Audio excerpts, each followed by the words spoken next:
Okay, welcome everybody.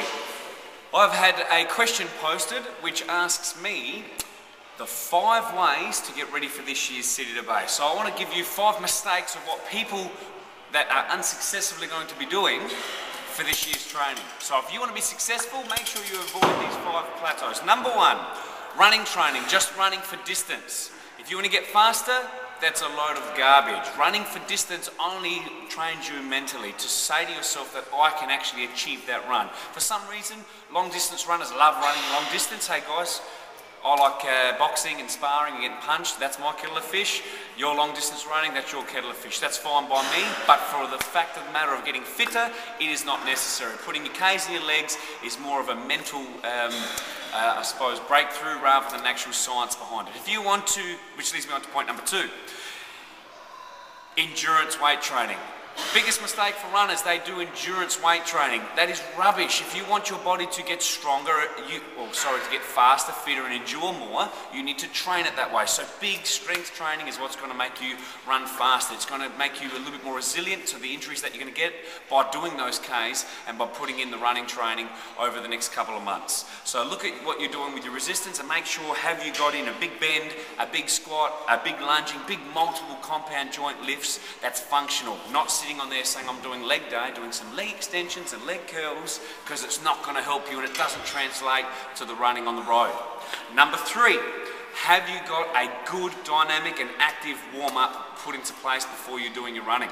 You're focusing on your strength training right now, you're doing your fitness training, but you also need some recovery. So that active dynamic training that you'll be doing for a couple of days as a warm-up during the week will help you lengthen out your muscles and just give you a little bit of time off because those muscles are getting tired every day. So it's really important you're looking at doing some corrective activation.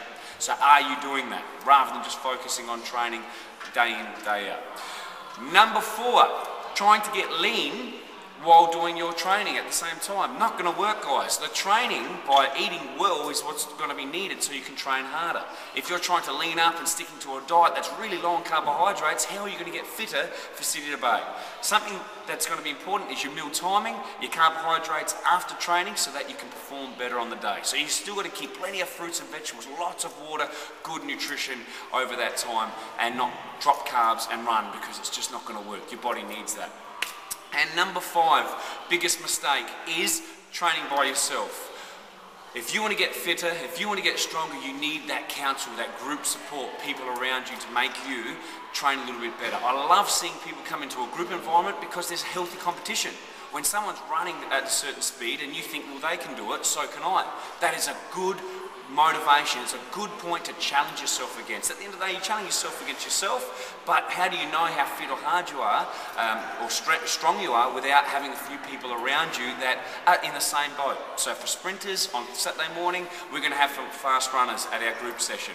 But at the same time, we've got walkers. So challenge yourself, walkers against other walkers. That makes sense. Walkers challenging against runners, that doesn't make sense. That's apples and oranges. But be out there and give it a go in a good group environment. I hope you enjoyed those 5 top tips. Back next week with the next part of City to Bay running training and how we can get you feeling fantastic for summer. You have a great week.